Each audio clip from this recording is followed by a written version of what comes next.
Om Dyo Shantiranthariksham Shanti Prithivi Shanti Apas Shanti Oshadhaya Shanti Vanaspataya Shanti Vishvedeva Shanti Brahma Shanti Sarvam Shanti Shantireva Shanti Sama Shanti Redhi. Om Shanti Shanti Shanti. Let there be peace in heavens, on earth, in the sky, in the mountains and valleys, waters, earths, and everywhere. Let there be peace in our hearts and everywhere. So now today's interesting subject is the Jataka tales. And just a few words of introduction. So there is a very, very unique scripture, a very unique work. This is Jataka tales. Now, in Indian tradition, there are three important books of tales. One is Panchatantra, the other is Katharsari Sagara, and the most modern one is this Jataka tales. And you find many of the stories found in Jataka tales are also found in Panchatantra, with slight differences, minor differences.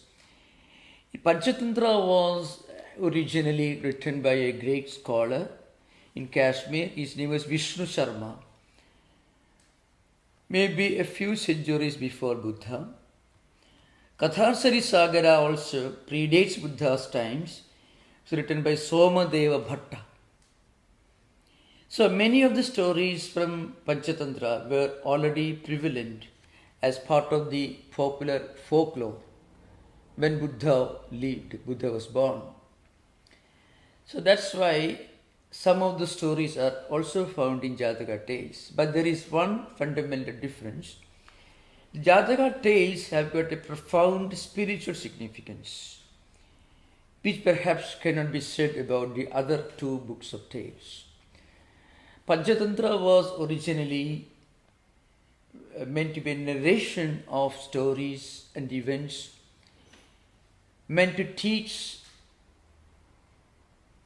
some young princes who were not fit for regular education because they were considered to be somewhat backward in intellectual capacities. So their father, the king, the ruling king, requested Vishnu Sharma to teach them stagecraft and the method of administering a country and kingdom, because they could not be taught the science of stagecraft or administration that regular way in which the princes used to be taught. So Vishnu Sharma started narrating a series of stories. This is Panchatantra.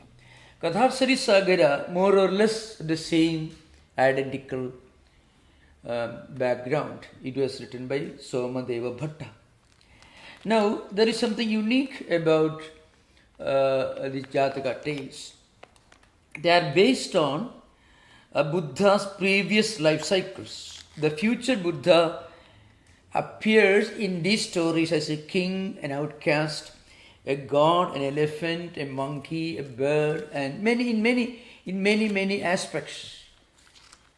So he was known as Bodhisattva. Bodhisattva is the name that is given to Buddha before he actually became Buddha. So 547 previous life cycles. It could be 550 according to some other tradition. Remember, these are slightly different versions in the Theravada tradition and also in the Mahayana tradition. Theravada means the Hinayana and Mahayana is the great vehicle. Mahayana was more prevalent in countries like Tibet, Japan, the Koreas and China, and a more traditional orthodox Pali canonical Buddhism was prevalent in Sri Lanka, in Burma, in Cambodia, and a few such countries where the traditional, more orthodox version of Buddhism was popular. So, Japan, China, Tibet, all these countries, they developed many different stories and rituals and belief systems in their Mahayana tradition. But the traditions of the Hinayana Buddhism remained relatively immune to any kind of modern interpretations. So, as I mentioned, these Jataka tales deal with 550 successive previous life cycles of Buddha. Now, one important thing to remember is this is a very important book for the Theravada stories, because there are 547 stories are there. Now, in these stories, Buddha, Bodhisattva exhibits some virtue, some unique quality, which eventually leads him to Buddhahood. So, this is an important point. That is a spiritual significance. So, Buddha incarnated, as I mentioned, Buddha incarnated as human beings, animals, benevolent spirits. And in many of the Jataka tales, interestingly you find, it begins like this. But Brahmadatta was the king of Kashi, Bodhisattva was born as an elephant or a monkey or bird or spirit. That's how in many of the Jataka tales, that's how the narration begins. So many of these stories were set, not all, but quite a few of them, in the kingdom of Benares or Kashi, which continues to be the holiest temple city for Hindus and also for Buddhists, because Buddha himself, after his enlightenment, he walked straight to Kashi, and there he gave his first sermon. Each of these stories, as I mentioned, it represents one step closer as Bodhisattva ascended, as he went forward towards attaining his Buddhahood. So we have to remember this background, then only we will be able to appreciate the stories, because there is a great risk in it. Frequently these stories are narrated as kids' tales. Of course, there is a perfectly okay, it is wonderful, it is a great thing to do, because children can be taught these stories and some of the moral values. But from the standpoint of both Theravada, that is Hinayana Buddhism and Mahayana Buddhism, these stories are very sacred. And if you go to a place like Ajanta and Ellora, which is a huge area underground, which depicts Buddha's life, including all the life cycles. Jataka tales are depicted in sculpture forms. So it is something very sacred, because in each of the story, Buddha embodied, or Bodhisattva. Bodhisattva was the name that you call Buddha by before he actually attained Buddhahood. So, I shall try to make this clear. Buddha was born roughly in 640 BC. There are quite a few conflicting views among historians as the exact date on which Buddha was born. But roughly speaking, we can say with confidence that he was born the 6th century, middle or early 7th century. And he was the son of a prince, Suddhodana. And when he was about 28 years old, he happened to see the darker side of human life, because till then he was kept away from anything that would make him unhappy, that will upset his mind, that will unsettle his mind. Because an astrologer had predicted that he will be either an emperor of ascetics or he will become a great emperor. So his father preferred the later position because he didn't want his son to become an ascetic, a wandering monk with a begging bowl. So naturally, he was kept away from any vision, anything that will disturb his mind. The astrologer predicted that he should not have any access to the unhappy side of human life. So one day, when he was 28 years old, by that time he had already married and he had a baby, he was taken out in a chariot along the streets of Lumbini, that is the capital city of the country where he was born.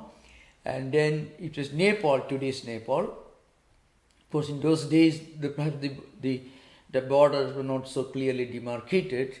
So you find most of Buddha's life was spent in India. So even today, the borders, you can go up, walk to and fro without passport, at least till recent times. So when he was being taken on a chariot along the streets of Lumbini, the capital city, he happened to see a dead body being taken to a cremation ground. He saw the misery on the face of a sick man and the grief and misery on the face of an old man. And then he saw a great all-renouncing ascetic sitting in a corner, and that is the only face which is totally free from any grief, any sorrow. So he thought that's the best way of life. And that night he left his palace, his kingdom, his father, his mother, and of course his family, and he traveled all the way to what is now called Buddha Gaya in the state of Bihar. And there he sat under a tree. That's what the story goes. But really speaking, there is an interlude, a detour. It is said by historians that he spent 6 years practicing terrible austerities, without food, or maybe meditating and praying for long hours to the point of reducing his physical body to a skeleton. So that was the terrible austerities that he practiced for 6 years. And then one day he was trying to come out of the river after taking the bath in the morning. He couldn't even move. And suddenly it occurred to him that though he had reduced his body to mere skeletons, he had not attained the spiritual wisdom that he was searching for, that he was seeking when he left his kingdom. So he thought this is not right path. Remember, more or less the same time, Mahavira, another Indian ascetic, his name was Mahavira Tirthangara. He is the founder of Jaina religion. He was also a great protagonist, as a great exponent of extreme asceticism. And that Mahavira, he attained his spiritual goal through this practice of extreme asceticism. But Buddha had a different approach. Remember, they say Mahavira was perhaps Buddha's senior contemporary. He was older, maybe around by 30 years. He was also born as the prince of a king in Vaishali, which is perhaps in today's Madhya Pradesh, one of Indian provinces in the central India. So they were both contemporaries, more or less. So what I said was, Buddha realized that extreme asceticism is not the way for one's spiritual goal. Because Buddhist teachings were supposed to become a very popular spiritual heritage. But Jainism was actually though Vardhamana Mahavira became very popular, but his religious tradition got absorbed into mainstream Hinduism in course of time. So, and again, it remained more or less an individualistic search for the highest enlightenment. But Buddhism became a very widespread popular religion. So Buddha realized that extreme asceticism is not the right path to spiritual enlightenment. Then he went to Bodh Gaya and sat under the tree for 49 days. Before that, of course, he approached many instructors, many teachers, but their teachings gave him many ideas, but their teachings did not give him what he was looking for, the inner enlightenment. So he went to Bodh Gaya, sat under the Bodhi tree, and there is a well-known book called Lalita Vistara. Lalita Vistara, it gives, in graphic language, it gives Buddha's resolve, a picture of Buddha's determination when he sat under the Bodhi tree. Ihasane sushudu me shariram tugasti mamsam cha vilayam cha yatu aprapi siddhim bahu janma durlabham naivasanat kayamatas chalishyati. So, aprapi siddhim bahu janma durlabham, without attaining the siddhi, the spiritual enlightenment, which can only be attained by constant spiritual evolution, which we are going to witness when we discuss Jataka tales. Without this spiritual evolution, one cannot attain, running into several life cycles.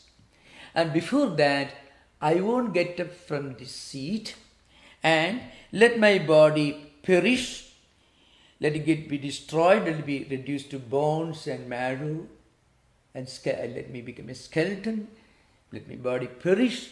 Still, I won't give up my effort without and before attaining the spiritual enlightenment. And on the 49th day, it is said that he got this spiritual enlightenment, and after that he walked straight to Benares, Kashi, and there he made his first sermons, and his first recruits to Buddhism was Hindu ascetics who were practicing spiritual austerities in Benares. So this is the background. Now, the stories used to be narrated to Buddhist bhikshus, in Buddhist councils, which is common practice. These stories used to be narrated to inspire kindness, compassion, generosity, non-violence, self-sacrifice, charity, absence of greed, and so on. And you find in this Buddhist tradition, Buddha preached 10 perfections. It's called paramita. So, Prajna Paramita Stotra is one of the most important spiritual documents sacred for all Buddhist monks. Prajna Paramita. Paramita means perfections. Prajna means transcendental wisdom. So 10 types of perfections. Say generosity, morality, then patience, energy, wisdom, transcendental wisdom, and also insight. Okay, remember, when you talk about wisdom, you find in the Jataka tales, wisdom just as or interpreted or understood as pure, simple common sense that every person needs. And then another kind of wisdom, transcendental wisdom, that is only the result of spiritual enlightenment. And meditation, virtues, renunciation, then truthfulness is called satyanishta, determination, resolution, and so on. One should be truthful, one should have an iron will. One should practice austerities and virtues, but one should be realistic. So wisdom you find in Buddha's teachings interpreted in so many different ways. There's the story of a monkey trying to preserve its life by using simple common sense. That is also one part of prajna, paramita. And then a king, his name is Shilavan, a king who sacrifices himself for others. So, the highest self-sacrifice, which is characteristic of a great spiritual person, like Buddha, and also the simple common sense that a person, even animal, uses in self-preservation. So these are some of the unique features of these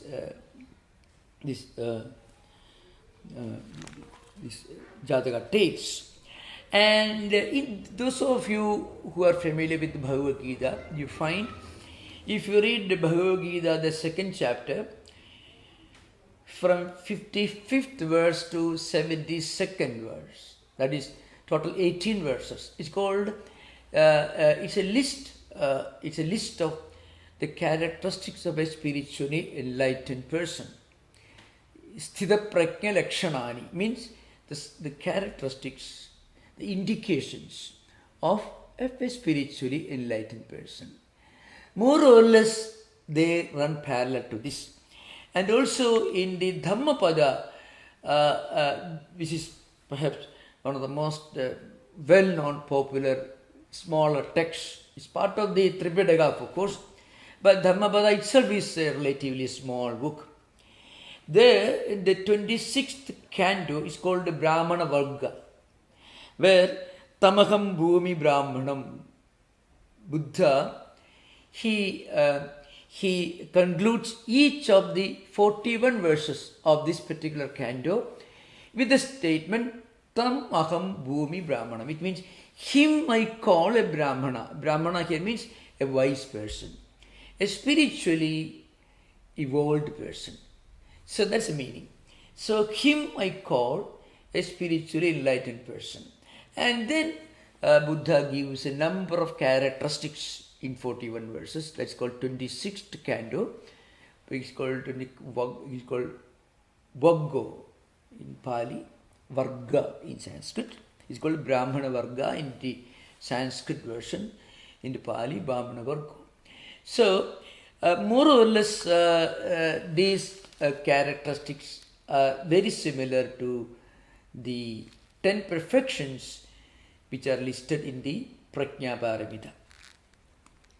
So this is just a background information.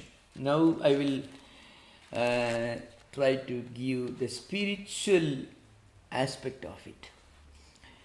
It's very important to understand. Now, how do we evolve in spiritual life?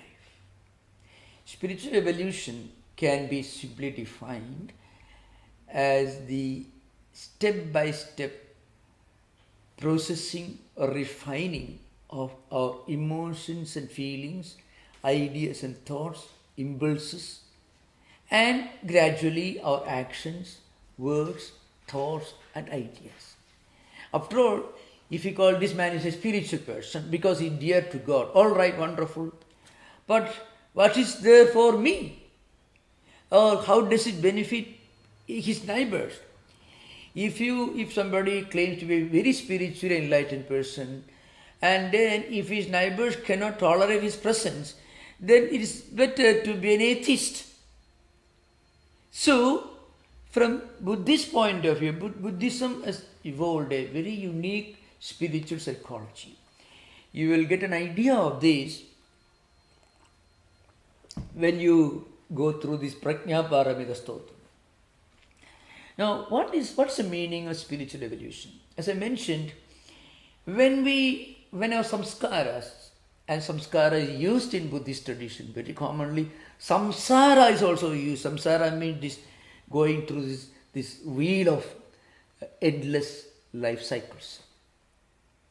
So, spiritual evolution means we connect ourselves with a number of spiritual qualities. We call paramitas, means perfections, generosity, wisdom, virtue, renunciation, and broad-mindedness, compassion, all that you find, all the animals and birds and human beings and celestial beings, These are all incarnations, previous incarnations of Buddha. All of them displayed these qualities. Buddha was born as a monkey, be very intelligent, very wise, a royal, kingly monkey, let us say, with the wisdom of a Socrates. That was Buddha when he was born as a monkey. So, in other words, spiritual evolution is nothing but going step by step, a spiritual ascent, which takes place when we go through this refinery. Crude is processed in a refinery and becomes refined, wonderful oil that can be used for many purposes. Similarly, our mind and emotions and feelings are refined. And when they are refined, what happens? What is already there within us, it actually expresses itself. Some of the Buddhist monks who were also great writers and scholars in Patanjali Yoga Sutras are referred to the well-known sutra in the Kaivalyapada, Nimittam Aprayojagam Prakritinam Varanabhedastu Tataha Kshetrigavad. What it means is, whatever we do, they don't create anything.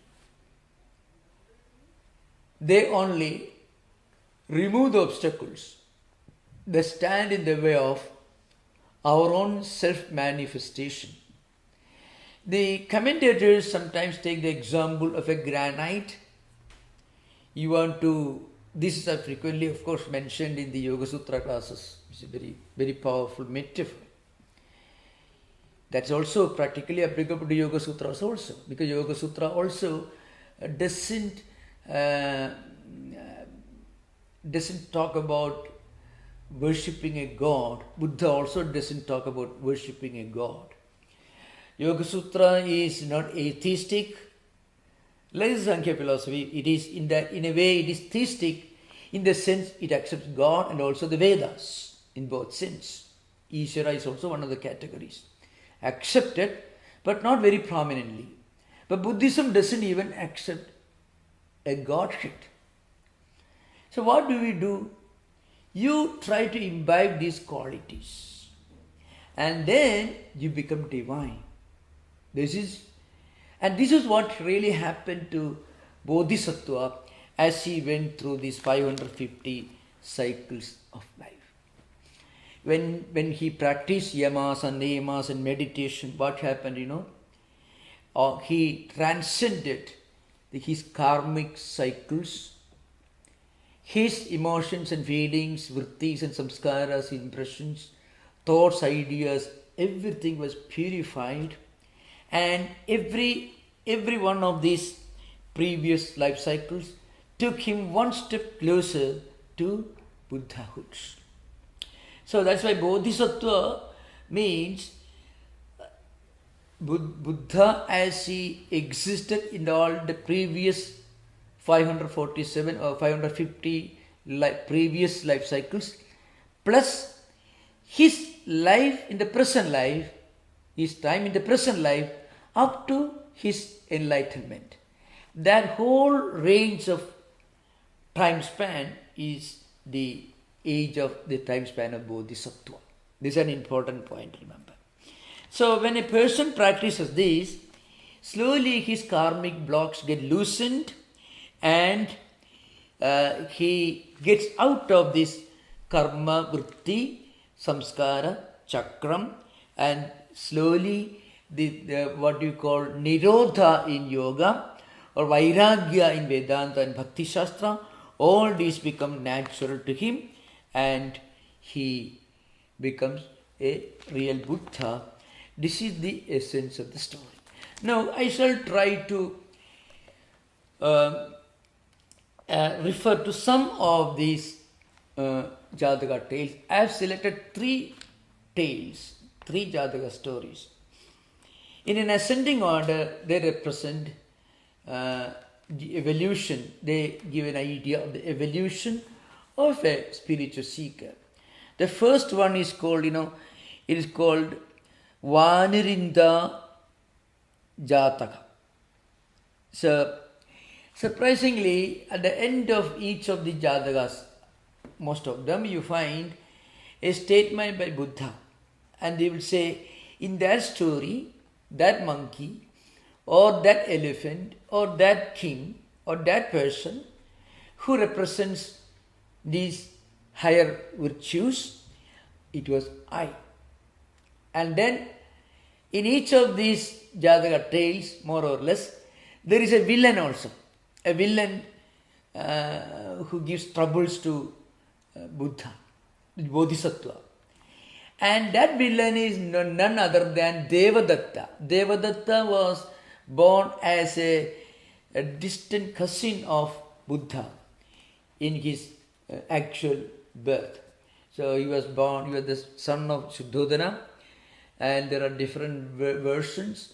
Devadatta was one of his cousins, and he was a rival when he was growing up as a young man. There are stories in Ashwagosha and other Buddhist literature dealing with Buddha's biographies, where Devadatta and Buddha, see, of course his name was Siddhartha, so they had these rivalries in the feats of kingly sports like archery, fencing and so on, and each of these Devadatta was defeated, Buddha won the competition. So that Devadatta was, he played some, the archetypal, let's say the villainous role in each of these previous life cycles. So I should go to the first one. It is called, Vanarinta Jataka. In whom are these four things? Actually, this referred to the last part of this, but it's important to remember. In whom are these four things, Lord Monkey, as in you, truth, right, that means virtues, resolve, surrender, he outruns the four. This statement comes from a crocodile who tried to eat the monkey. Monkey, of course, was Buddha, Bodhisattva. But because of the monkey's wisdom, he had intelligence, wisdom, and also the instinct for self-preservation. So the qualities of Bodhisattva acted for self-preservation in this particular Jataka. In some other Jatakas, the same qualities acted as a great spiritual ideal, the ideal of self-sacrifice for saving other people's lives. So there is an ascent. So the story begins like this. This is the teacher told while living at the bamboo wood about Devadatta's going about to kill him. Devadatta was, and as I mentioned, is the name of one of Buddha's cousins, distant cousins. He actually joined the Buddhist monastic order, tried to create a schism in Buddhist monastic order, tried to organize one group against the great teacher, but he was totally defeated in his schemes. So that is the background. So the words coming in whom are these four things, it comes from the crocodile. Does he do so? He did so in all the dreams also, but he was not able to destroy me. So Buddha is narrating the story to Buddhist monks who are assembled in front of him. There are these four qualities. What are the four qualities? Truth, right, resolve, surrender. That person, he outruns the foe, the enemy. Buddha was concluding the narration of a story. Then he adds, he says, now in this story, that wise monkey was I, and the scheming crocodile who tried to kill me was Devadatta. The story is something like this. Now, as I mentioned earlier, in the past when Bodhisattva was reigning at Benares, Brahmadatta is a king, is a Hindu king, and Bodhisattva is, as I mentioned, Buddha in his previous life cycles. In the past, when Brahmadatta was reigning at Benares, Bodhisattva was reborn in the monkey world. That's how the story goes. Now, this monkey was living on a tree which is full of sweet fruits, rose apples. Now across the river, a crocodile family, a she crocodile and a he crocodile, a male and a female crocodile, both live together across the river. And this male crocodile used to come to this part of this bank where the monkey was living. And the monkey was a very kind-hearted person. Remember, the monkey was Bodhisattva. So the kindness, one of the Prajna Paramita, he practiced. So he used to pluck these rose apples and throw to the river for the crocodile to eat. And frequently he also supplied the crocodile with a large quantity of these sweet fruits, these rose apples, and requested him, now please take this to your wife who is staying across the river. And the male crocodile obeyed that. And the female crocodile was very happy when she got these wonderful rose apples. Then she asked her husband, who is supplying these rose apples to you? And then, of course, he explained everything about the monkey. This is a wonderful monkey. He's my friend who supplies me with these rose apples. Then female, look here, that's a twist, at a turning point in the story. The female crocodile thought, see, this your monkey friend, I don't believe, even if it's true, he should be eating these wonderful fruits, rose apples every day.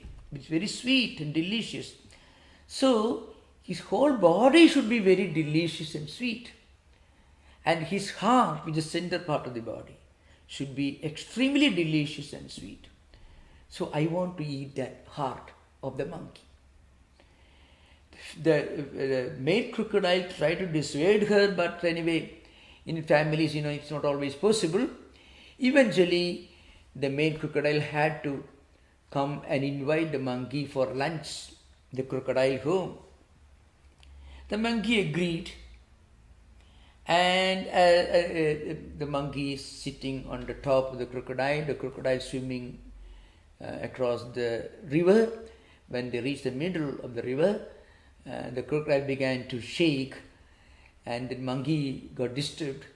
What are you doing? I will sink. Crocodile said, do you think I am taking you for providing a delicious lunch for you? No. We want to make lunch of your own heart. Then he told the whole story, thinking that the monkey now cannot escape because long distance of water, the monkey will be drowned if he tries to escape. Now here, one of the prajnas, one of the prajna paramitas, one of the qualities of bodhisattva comes into play. Bodhisattva has to be wise. Wisdom has got two dimensions. The transcendental spiritual wisdom of a great spiritual seeker. And that's what we are going to find in the third of the Jatakas, which I am going to narrate now. But there is another kind of wisdom, which is equally important. Something that preserves you, saves you from a crisis, from a danger. That is also important. Kushalana pramaditavyam. You find it at Taittiriya Upanishad. One of the instructions given to a student who leaves the college, Vedic college, in part of a convocation is Madhudevo Bhava, Pitudevo Bhava, Acharyadevo Bhava, Adithidevo Bhava. You should respect and honor your parents, your teacher, and your guest. And one of the later instructions is Kushalana Pramaditavyam. Atma Samrakshanat Karmanaha Na Pramaditavyam, Shankaracharya's commentary. What it means is, you should not be lazy or indifferent or lacking in spirit in doing what is needed to preserve yourself. For your own self-preservation, you should be able to act with promptitude and efficiency. That is the connection. So, Buddha, the Bodhisattva, of course, he displayed that quality. So he told the monkey who was not well known for intelligence, Oh, you wanted my heart. It's simple. Then you need not have brought me all the way to the middle of the river. You take me back. Normally when I travel, I keep my heart high on the top branch of the tree. So if you can take me back to my home, I can bring it and give to you. I will be happy to give you my heart for a hearty breakfast or lunch or whatever it is. And the stupid crocodile agreed and then brought back. This is the Panchatantra version. Okay, this much is the Panchatantra version. I want to give this, it's interesting. And of course the monkey came back and gave an earful. In strong and pleasant language, the monkey scolded the crocodile for his cruelty and also for his stupidity. This is the Panchatantra version. Now the Jataka version is slightly different. In Jataka tale, the story slightly different. A monkey was living on the bank of a river. There was an island across the stream, and in the middle there was a rock, and the monkey used to go to the island every day in the morning and come back in the evening, because the island was full of beautiful fruits, all kinds of fruits. So in the Jataka literature, jackfruits, mangoes, all these are mentioned, listed actually. And then the monkey, of course, could not jump across the river all the way. But there is a rock at the middle of the river. So he will leap up to the rock. From there he will make another leap to the island, eat all the wonderful fruits and come back. So one day it so happened that the wife, the Mrs. Crocodile, so to speak, told Mr. Crocodile, well, now I want to eat the heart of this monkey who is supposed to be supplying you all the wonderful fruits. And of course the crocodile agreed, and in the early morning he went to the rock, waited there, lying there without movement, motionless, waited there. By that time the monkey had already gone to the other side, the island, was busy eating fruits. When he was coming back, he saw that the rock has grown bigger. Now there was no high tide or low tide. So that is a wisdom.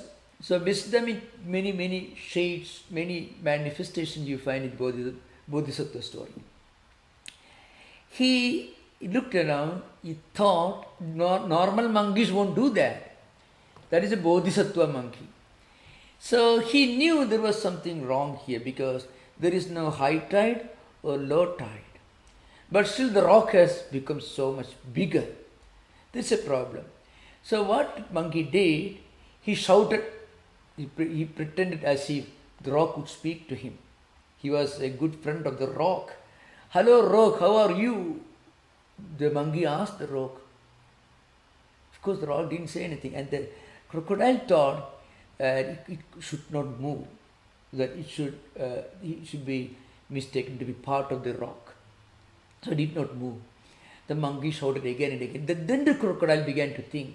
The monkey talks as if the rock used to speak back to him. They used to have dialogue every day. So if I don't speak, then monkey would think I am not a rock.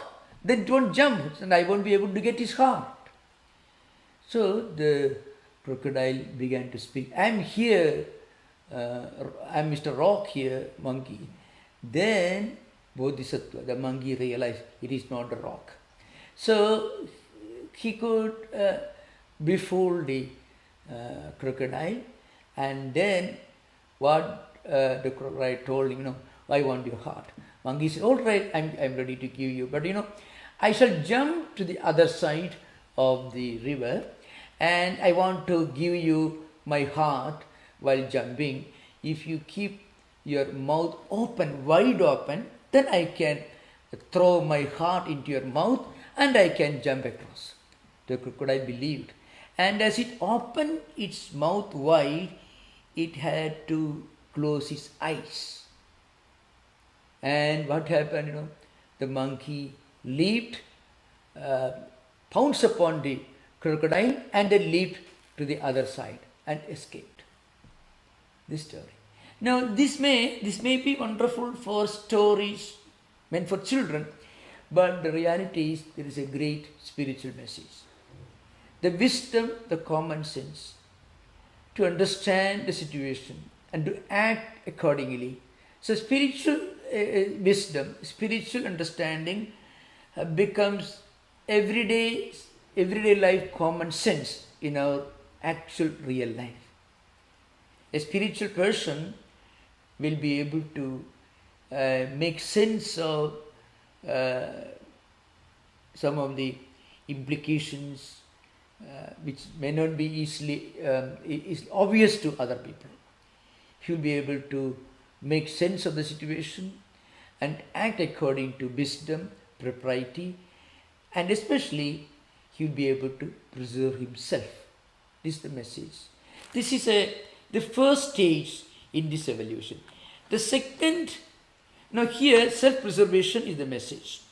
The second one is much more important. It's a very, very popular Jataka. It is called Mahakapi Jataka. Mahakapi means the great monkey. Again a monkey is appearing. That is there are elephants, monkeys, kings, ministers, all in Jataka tales. This is also another story. Of course, this story is superior, considered to be superior, because it emphasizes the ideal of self-sacrifice. Sacrificing oneself for the preservation of others. Not self-preservation, but working for other people's prosperity, for helping others, for the preservation of others, not our own preservation. This is also something related to that. In this story it is different. In this story what you find is interesting. A great monkey, the king of the monkey family, monkey tribe, was living in the forest in a mango tree again, and was surrounded by a number of monkeys, and the fruit was so well known, so wonderful, so delicious, so celestial. The original stories, literature will tell you the fruit was heavenly, celestial, and so on. It belonged to this world, and so on. Anyway, so one day the great king, the great Mahakapi Bodhisattva in his previous life cycle as the great monkey king. That's the idea behind. So the monkey king one day called his subjects, other monkeys, told, look here, it is true that we have a wonderful fruit here, mango tree, and these mangoes are wonderful. Remember, there is one problem. If any human beings come to know of the existence of a wonderful mango tree here, we are doomed. Therefore, we must make sure that none of the ripe mangoes ever fall in the river, because then they will float in the river, and at a distant place it will fall in the hands of some fisherman or somebody, and they will come to know there is a mango tree on the bank on the river. We should go and pluck the mangoes, and then monkeys will have to leave the place. They will have to abandon that place. So the risk involved. Anyway, so the monkey king had given this warning. But anyway, what happened was, accidentally one ripe mango happened to fall in the river, and it floated. It drew the attention of a fisherman at a distant place who was trying to catch fish in the river, and the fisherman thought, this is too wonderful a mango, I should not eat it, I should present it to the king so that I will get some rewards. And the fisherman took this mango, presented it to his king, and the king tasted. It was so celestial, so tasty, so he had never seen anything like that before. So the king wanted to know the location of this mango tree, And he sent his retinue, his soldiers, and they went and found, and king also followed. They went and found that there is a wonderful mango tree. A number of monkeys are eating wonderful mangoes. So then the king brought his soldiers, asked them to shoot arrows at the monkeys. That is the beginning of the real. The present. This is the beginning of the presence of real Bodhisattva in the story. The Bodhisattva already warned against this, but anyway, there was no way to roll back the history again. So what he did, he jumped to the other side of the river, and he tilted a big tree hanging over it, close to the trees, to the mango tree where the other monkeys were living, so that the monkeys can escape through this tilted tree branch, and they can save their lives. They won't be killed by the king, by king and his soldiers. But it so happened that tree branch was not long enough to reach the tree where the monkeys were living, the mango tree. So there was maybe a length of 10-15 feet. The monkey was a huge animal.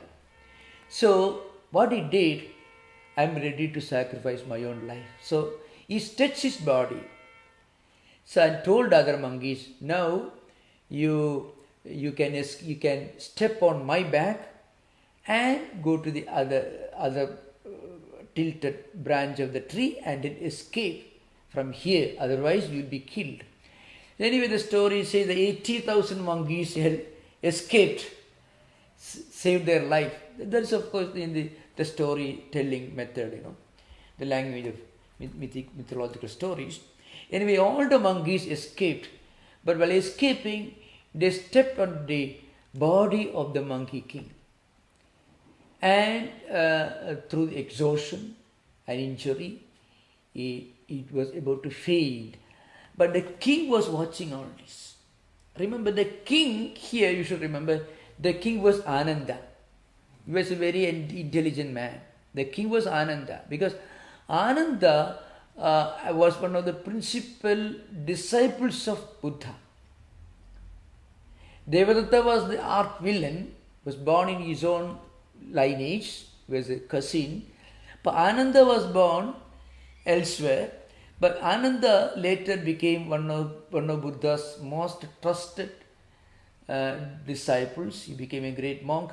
And actually, the Tripitaka, Sutta Pitaka, Vinaya Pitaka, Abhidhamma Pitaka, including all the stories that we are narrating, they were all preserved because Ananda could narrate from his memory. This happened in the first Buddhist council, which took place in Rajagriha, and close to today's Patna city in Indian state of Bihar. In the first Buddhist council, Ananda narrated all these stories from his memory, and that's how Sutta Pitaka, Vinaya Pitaka, Abhidhamma Pitaka, Tripitakas, the fundamental Pali canonical literature with the foundational canon for the Theravada Buddhist, the Hinayana Buddhist, the Orthodox Buddhist sects. So, this enlightened king was Ananda. The king was watching all this. The Bodhisattva monkey sacrificing his own life to save his subjects. And the king wondered. The king immediately asked the soldiers to withdraw, and then he had the monkey tenderly brought down. He took care of the monkey, but unfortunately the king could not save his life, and the monkey died. So he sacrificed his life for his subjects, for others. So the first story talks about self-preservation in the face of a danger. The second story emphasizes the ideal of sacrificing one's own life for others. This is the second stage in the evolution. As I mentioned earlier, the Jataka tales give us an idea of the spiritual ascent, spiritual evolution. As so Bodhisattva evolved to higher and higher stages of spiritual evolution till he reached Buddha, he became the Buddha, the enlightened one. He went through these cycles of evolution. In each life cycle, he displayed and demonstrated, and he actually showed how to practice these paramitas, means the 10 perfections of Buddhism. Now, the third one is this. That's the name, the story of a great king. His name is Shilavan. So, Mahashilava Jataka. That is a Shilavan is the name. He does not even make an effort for self-preservation. He doesn't make any effort to do anything for him. In the previous story, the great monkey king, he actively sacrificed his life for saving others. In this, he doesn't even do that. He becomes part of the eternal cosmic existence. So that is the story of this king. And at the end of it, Buddha says, man should just hope. This the teacher told while living at the Jataka forest. Many of the stories are set in Jataka forest. About a monk who had relinquished effort. You remember Sammik Vyayama, Sammik Ajiva, Sammik Karma. These three are important.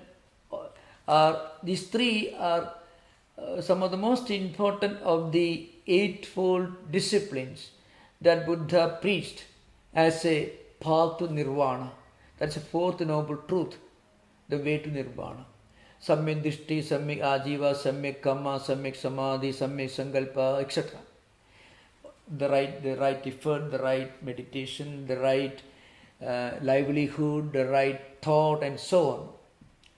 So, one should make an effort, but it should not be for one's own self-preservation even. One should not remain inactive. That's the idea behind. So, man should just hope. This the teacher told while living at the Jataka tree about a monk who had completely relinquished effort. A spiritual seeker should actively work. But a person who has reached the highest stage, he need not work. He transcends work, but he need not necessarily be inactive. Why have you, monk, in such an easygoing religion as this? Relinquish your effort, renounce your effort, your own Purusha Prayana, your own responsibility to work for your own spiritual enlightenment. In olden times, wise men, even though they lost their kingdom, standing on their own effort, even though done for, raised up fame, and they brought up the past. So Buddha is narrating another story from his own previous life. In the past, Brahmadatta was reigning in Benares, Bodhisattva as the gifted son of the king. His name is Shilavan. So, again the story is that, in many of the stories, not all, the story is set in Benares, Kashi, where Brahmadatta was the king and Bodhisattva was born in different species. And in this particular story, he was born as the son of an enlightened king of Kashi. Now, he became the great king. One day, it so happened that he found out that one of his ministers had done something morally wrong, which would bring bad reputation to his royal lineage. So he punished his minister for committing this terrible crime.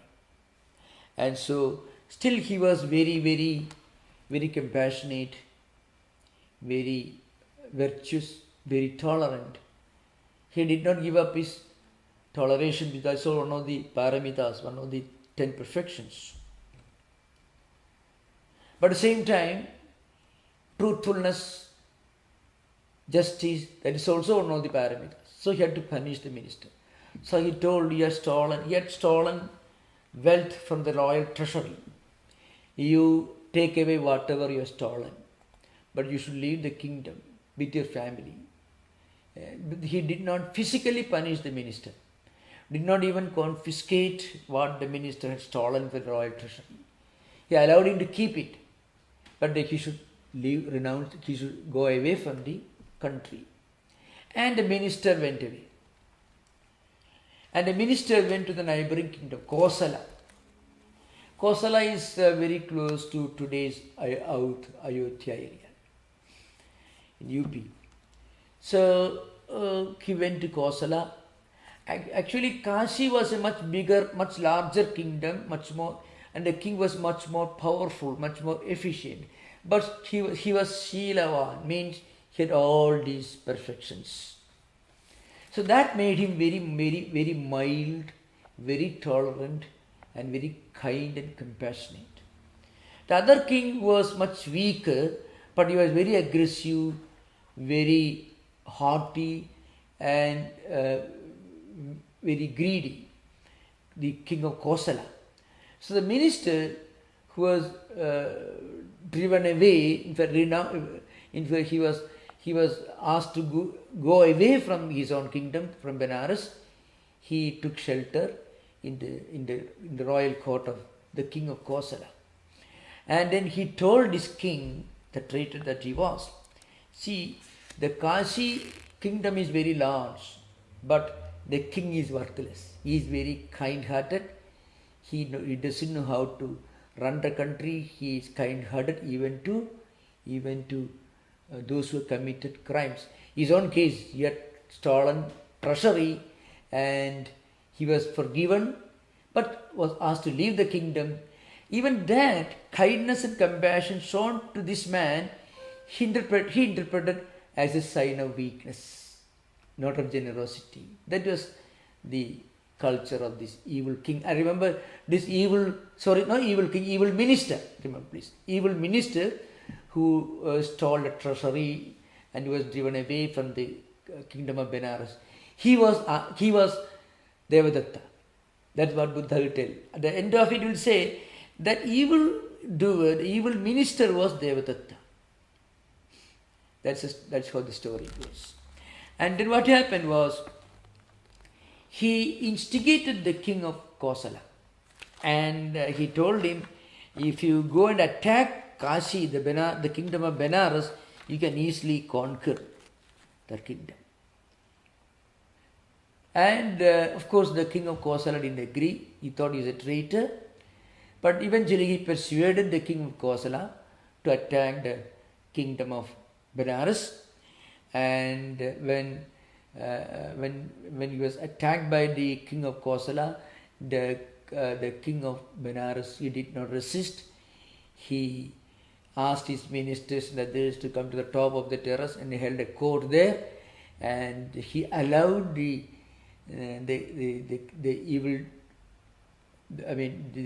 invading king to take away everything, and he himself was taken prisoners along with his ministers, and he was taken to a cremation ground where he was he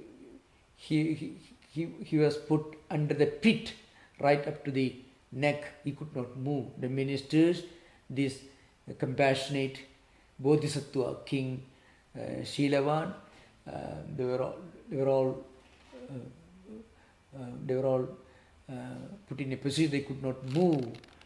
They were put in a pit, and they were covered with mud right up to the neck. This is how the story begins.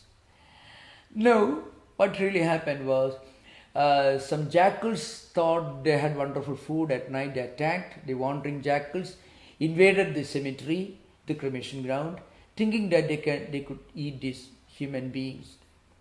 At that time, they made loud noises, and immediately the jackals withdrew.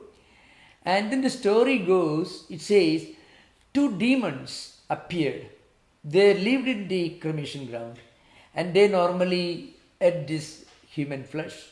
So they were fighting for a corpse to divide equally among them. And they found this well-known king, the King Shilavan, who was well known for his great virtues and qualities, the Bodhisattva, who would be Buddha in his future life cycles, after several life cycles. So these demons asked him to be the judge in dividing equally among them this dead corpse if they wanted to eat. The story goes. Yakshas they call, demons. And the king said, well, but I want to take bath. I'm very dirty, I'm very dusty, I want to take bath. Immediately these demons, they had miraculous powers. So they brought all wonderful things for him to take bath. Then he asked them to bring his own clothes from his kingdom, from his royal court. And the demons brought them. Then he told them, I want my sword so that I can cut this corpse into two. That also brought by the demons. Because they have miraculous power, they could move and they could accomplish anything at will, at the blinking of an eye. So, anyway, and then the king told them, you take me to the court and also to the room where that invading king, the king of Kosala, is sleeping. That's my room, that belonged to me. And the demons took him there. And then the king, the Kosala king, suddenly opened his eyes when Shilavan touched him with a sword. Made he was shocked. How did he reach here? Then the Shilavan, this king, Bodhisattva king, he narrated the story. Then the invader king, he repented, he apologized, he asked for excuses for all his evil actions. And then Buddha says, but the king Shilavan was just I. And the thousands of ministers were those who later became Buddhist monks during his incarnation as Gautama Buddha. And the mischievous minister was Devadatta. This is how the story goes. And eventually, the invading king apologized, prostrated, and he made a public apology to the king of Benares in the presence of his own ministers and troops who have invaded the kingdom. Anyway, the story is, during interaction I can make it more clear. The story depicts three distinct stages in the spiritual evolution of Buddha. In each stage, the Bodhisattva samskaras, emotions and feelings get more and more processed, more and more refined, and eventually he becomes the enlightened one, Gautama the Buddha. Anyway, it's a vast body of literature, and apart from the spiritual message, if you read these stories, forget the fact that you are reading stories of animals, but in each of these characters, when Buddha was born, Bodhisattva was born, there is something for us to learn even in today's world. A sense of balance, a sense of common sense, a sense of moderation, a sense of truthfulness, wisdom. The wisdom, the capital letter W, wisdom, it is a very important word. Even when you can withstand difficulties and troubles and conflicts in your life, it is one expression of wisdom. When you interact with people, with fellow human beings, in a proper manner, it is another expression of the same wisdom. When you become a spiritually enlightened person, then it is called a transcendental wisdom. So, prajna is the word. Prajna means wisdom. So, 10 manifestations of wisdom. Prajna.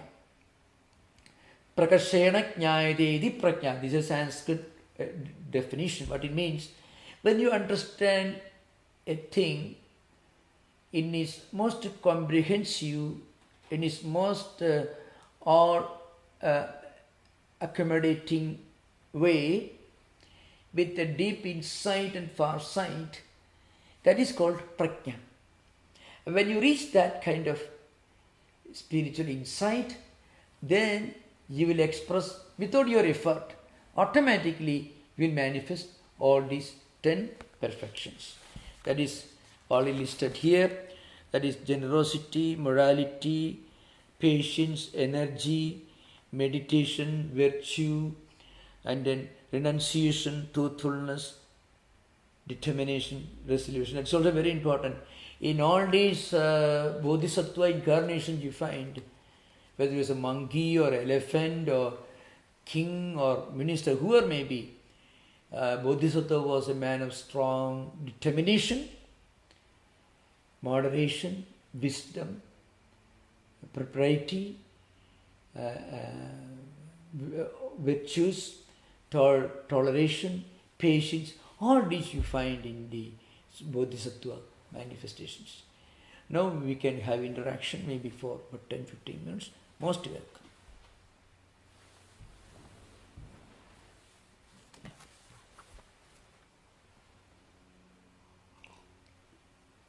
Pranam Maharaj. Yeah, namaskar.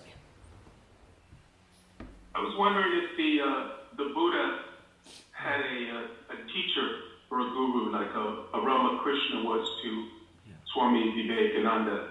Was there someone like that that he had that helped him? Yeah. Buddhist scriptures, Lalita Vistara, mention that after renouncing his kingdom, he already studied under some traditional ascetics, but he was not fully convinced.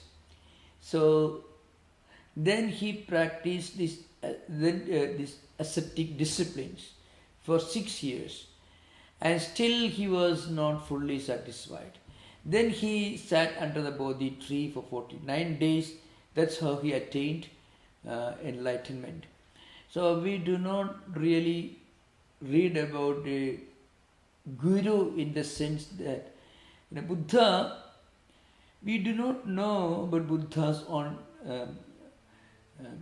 mendicancy, ordination, So in those days, there were many wandering ascetics in India, and we know very little from recorded history about various trainings that Buddha underwent. Of course, as a prince that he was, he had naturally undergo the elaborate scriptural training, as every prince was expected to do in those days, all the times, So apart from that, we do not know from scriptures any particular guru. But remember, he was already born with certain virtues. So naturally, it needed only a reawakening. It happened in course of his time. He must have, by the way, he must have received instructions on how to meditate. And this is an important point, remember. Any prince in those days would receive instruction in meditation, prayer. Apart from that, the 6 years that he spent, he got enlightenment when he was 35, 36. And he left his kingdom when he was 28. So there is a gap of, let us say, 7-8 years between his leaving his kingdom and his becoming Buddha, the enlightened one. He became the enlightened one, he was 35 or 36.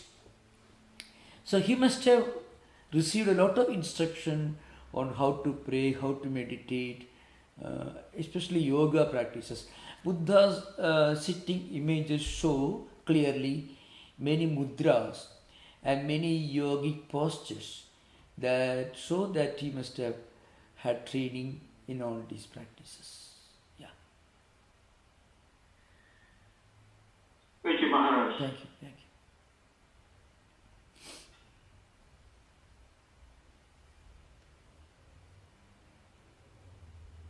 Maharaj, in the collected tales as published, are they usually organized in a sequence that shows the evolution, Oh, spiritual evolution of the Buddha, or are they randomly collected in different versions? yeah.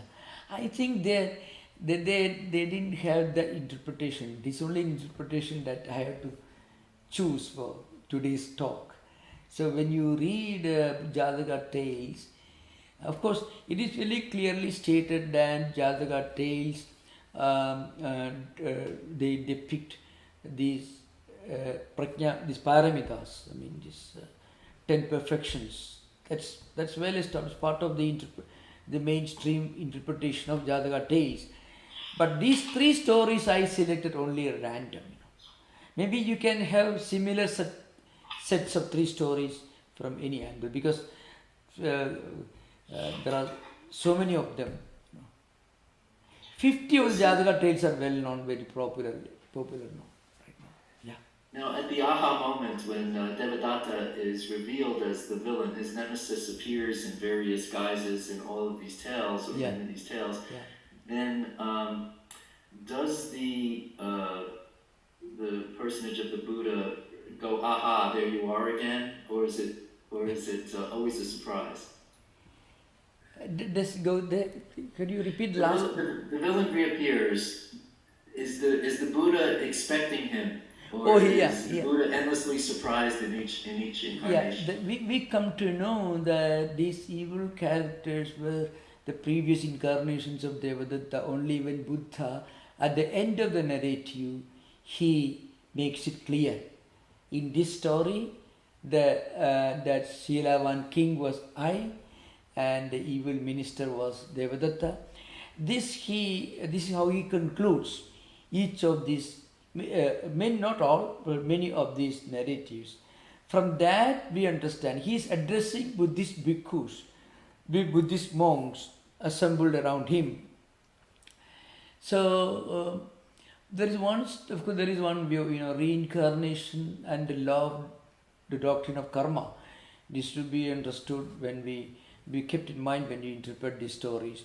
So it is said in some of the Buddhist literature that these rivalries and a hero and a great man and his nemesis or the villainous character, the counterpart, also will appear together in each of the life cycle. Such concepts are found among the interpretations of some of the interpretations of Jataka tales. Yeah. Thank you. And in each of these stories, there is somebody who comes as Buddha's admirer, somebody who helps him in a crisis, who appreciates him.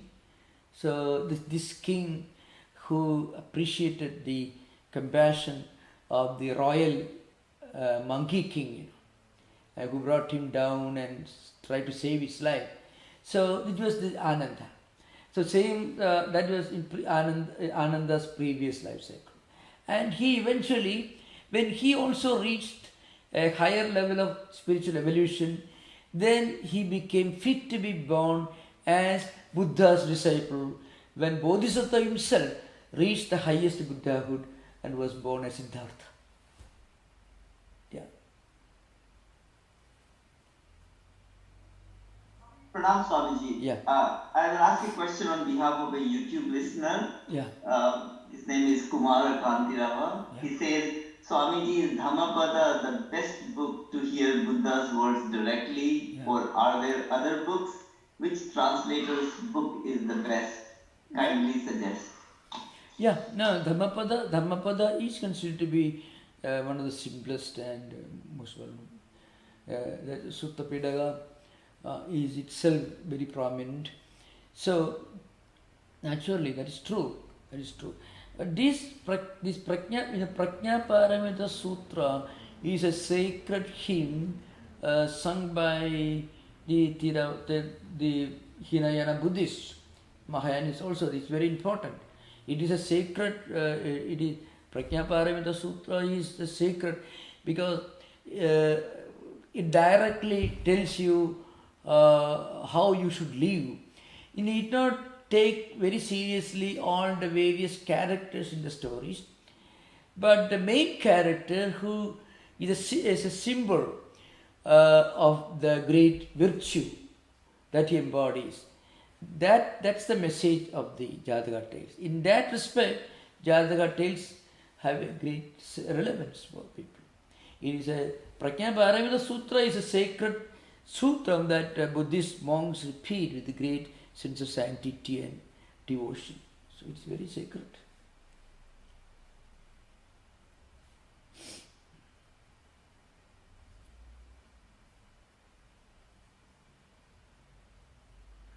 Maharaj, I understand that the tales are often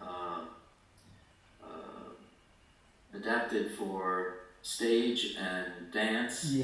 Yeah. And that they perhaps continue to be popular. Is that the case? Yeah. It's everywhere.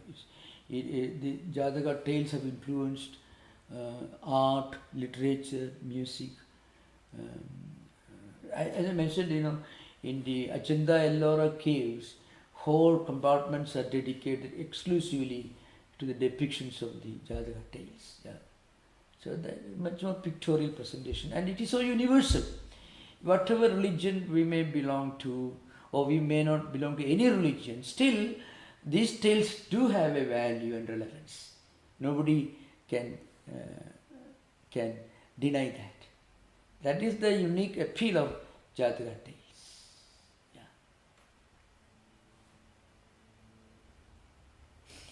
Thank you for those questions. Om Shanti Shanti Shanti Harihi Om Tat Sat Sri Ramakrishna Arpanamastu.